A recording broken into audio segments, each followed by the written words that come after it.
So I realized that my favorite part of travel, the reason I'm so drawn to traveling and adventure activities, is not just because I'm a geographical nerd who used to devour encyclopedias and National Geographic magazines and atlases and maps to death when I was a child.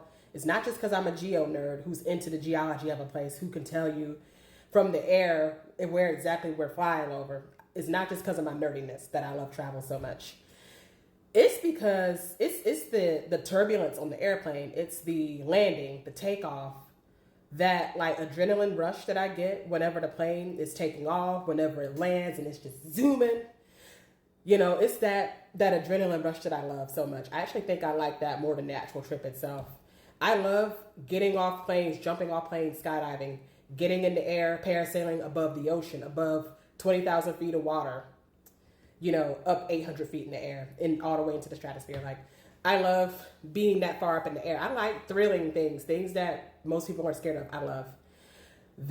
You know what? Speaking of which, there's a story time. So my parents and I, my sister, my parents and I, we all got on a flight years ago. It was my sister and my parents' first flight. Well, my mom and my sister's first flight. And there was a lot of turbulence on this flight. I mean, the turbulence, we were flying over some mountains. It was rainy that day. And it was a lot of like up and down. I mean, the turbulence felt like such a roller coaster. Even the flight attendants sat down. They didn't even pass out the snacks. That's how rough the turbulence was. And everyone on the airplane was scared. My mom was scared. My sister was scared. Everyone was afraid except me. I was not afraid. I found it peaceful. I found it enjoyable. I found it to be exciting. And I just was loving every minute of it. And everyone else on the plane was frightened by it. And I was not. And even when the flight landed, one of the women that sat next to me, she was actually surprised that I enjoyed it because, everyone else was afraid of it. And I've always been that way from a child. Things like that everyone else are afraid of, it draws me, and it doesn't do anything to me. It doesn't scare me the way it scares other people. And I think that a lot of that has to do with, number one, being autistic. I've always had a muted sense of fear. Like, even when I was a child, I would run toward the pool.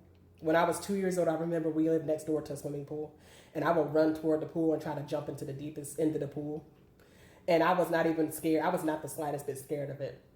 Of course, Dad would come and grab me before I would get in the water, but I wanted to get in that water so bad. But I just was never afraid of the things that most people are, afraid of. And it got me to thinking, the reason that I'm able to pack up and travel solo without thinking about it, I'm not thinking about being afraid to be alone. I'm not thinking about being afraid of being so far in the air, being in the flight.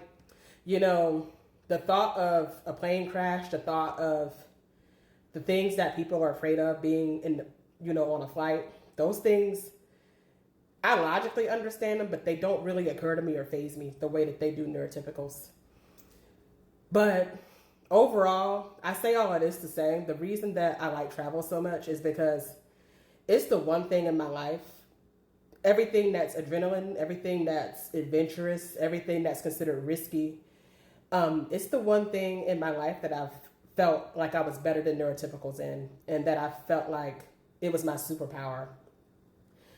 Being in situations to where it's, other people find it scary, but I find peace and calm.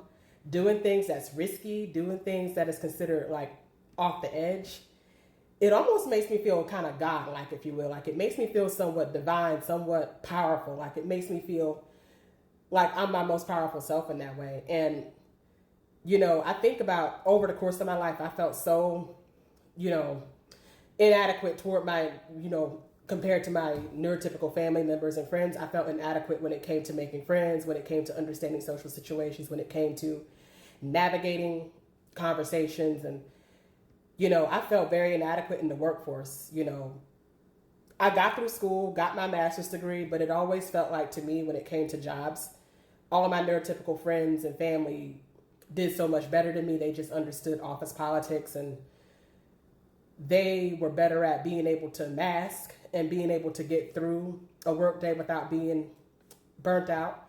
And me, I just sucked at it. And I always felt so inadequate for my inability to keep up with a fast-paced environment like my neurotypical friends. So I've gone through a lot of situations to where I felt so inadequate compared to my neurotypical friends. And so this doing scary things, traveling, taking adventures, being quote unquote risky is the one thing that makes me feel like I'm on top of the world. And it's the one thing that makes me stand out from my neurotypical peers. And it's the one time in my life I get to be in a space where I don't feel inadequate. I don't feel like I messed up all the time. I don't feel like, I'm a failure or a loser. Like, for once, I get to feel like I'm better than my neurotypical friends, because for so long I felt like they were better than me at everything. I felt like I was less than for the longest time. And so that's the one thing in my life that makes me feel like I get to be above them for once. And so, yeah, that's what makes me like it so much. That's why I'm drawn to it, because of the self-esteem boost that it gives me.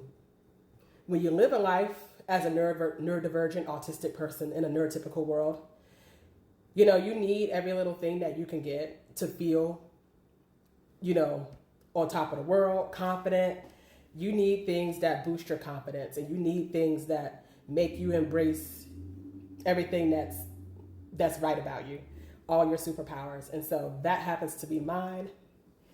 So yeah, like, feel free to continue the conversation in the messages, in the comments. I'll talk to y'all soon. Ciao.